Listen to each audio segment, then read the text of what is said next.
right now on 5 on your side at 10. Clouds have started to increase just before sunset, and we've seen this, the culprit, when this brings our next chance for rain and the rainiest day we're expecting this week. Thick black smoke billowing from North St. Louis. The fire spotted as far as Maryland Heights. The gift that's giving life the green light. Our life together is going to be so much different. Looking forward to the future. A life saved thanks to a heart transplant. Good evening, everyone. I'm Robert Townsend. Brent Solomon has the night off. We've got a gorgeous weekend ahead of us, but some showers are on the way. Meteorologist Gary Frame joining us now with our first weather impact look. Gary? Yeah, good evening. As we continue to look down Market Street, still quiet. Clouds have noticeably increased over the last few hours, but I don't really think that we're going to have too much of an issue, not only overnight, but tomorrow as we see the cloud cover that we talked about. And this is what's been kind of with us throughout the day. Notice how that rain has kind of fallen apart, and it will continue to do so. But this is part of a larger impulse, which will give us opportunities as long as it's around. And we reach the heat of the day, which we're obviously not in right now. But it's starting to moisten up the atmosphere just a little bit. It's been pretty dry, and that's why you'll see our dew points are back in the 60s now, and that's a little more uniform. Keep in mind, the last couple of days, these numbers have been in the low 50s, and that's why it's been able to drop so much overnight, and it hasn't felt very humid. We still do have a north flow at around 3 miles an hour, so that northerly flow has at least kept us from warming up too much. But like I mentioned, the humidity is up a little bit, and so is the cloud cover. Into the rest of the overnight hours, we'll drop, and then we'll fall into the 60s, but I don't think there's too much of an issue for tomorrow. We'll pinpoint the specific hours that I think that whole system is going to create our best chance for rain as we talk to you again in about 10 minutes.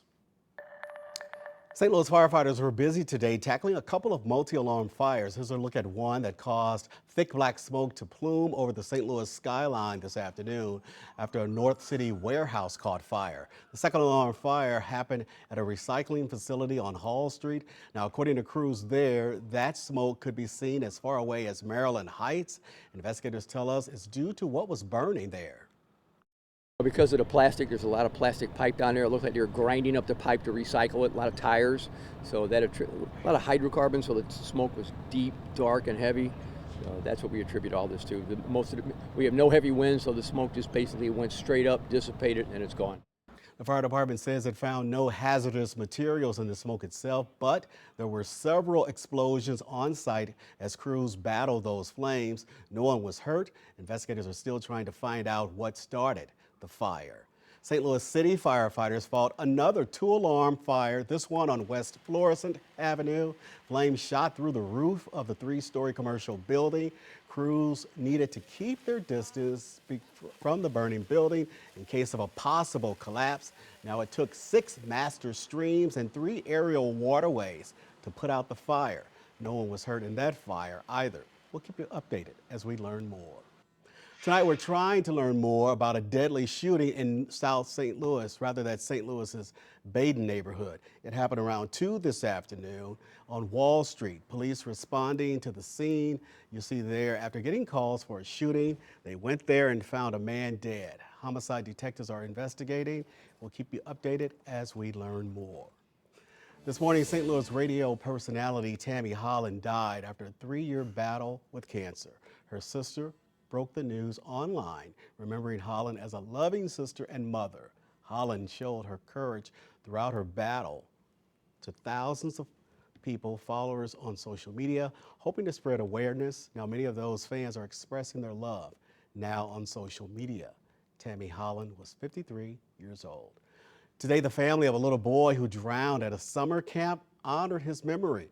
It's been 2 years to the day since TJ Mister passed away in St. Louis County. His parents held an event for friends and family to remember him as they pushed to make sure what happened to their son never happens again.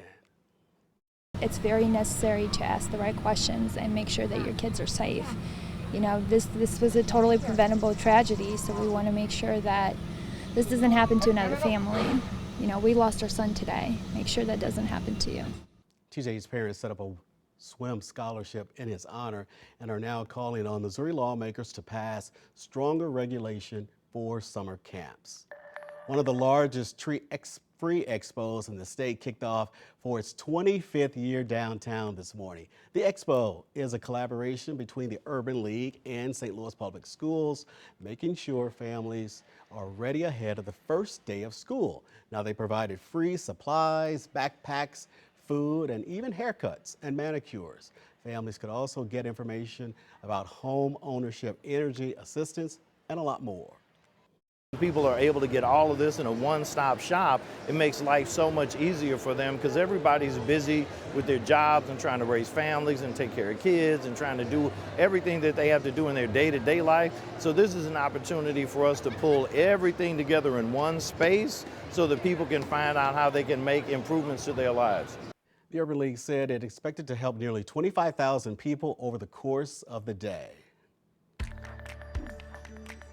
Green lights in Dogtown this week were flipped on to commemorate the life-saving gift of a heart transplant and the Missouri husband whose life it saved after years of heart failure. New tonight, Annie Krall sits down with his wife less than 72 hours after the man on the brink of death now has a future. On Tuesday, Jim Cunningham drove almost 4 hours with his wife Andrea from their home in Nixa to St. Louis, hoping they'd get a very important call. It was raining that day, traffic was really bad. Everything I did, it was taking 10 times as long to do it, but it all led me to be there Tuesday evening whenever we received word that he had received a heart. Andrea says he'd been looking very ashen the last few days. How different would this conversation be if Jim hadn't gotten a transplant? If we were not provided this opportunity, I truly believe he would not be here. A life-saving gift commemorated this week with the Light It Green event, Green Lights, outside Mid-America Transplant's family house in Dogtown, along with other homes across the country to mark Jim's milestone and honor the donor's heart that now beats in his chest. You know that somebody else is losing somebody, and I know that's hard, So I pray for the family. I pray that they have peace and comfort. But what they've done is they have given my husband new life. Kevin Lee is the CEO of Mid-America Transplant, housing hundreds in St. Louis during recovery, and transplanted about 800 organs last year throughout Missouri, Southern Illinois, and Northeast Arkansas. What's striking to me about Jim and Andrea's story is that once he was listed, he was able to receive that life-saving heart transplant within 30 days. About 220 families have stayed here at the family house off of Lloyd Avenue since its expansion in June of 2022, allowing for private space rather than communal living as the Cunninghams get their new life on track. My daughter is dating somebody, he's going to be, there to walk her down the aisle.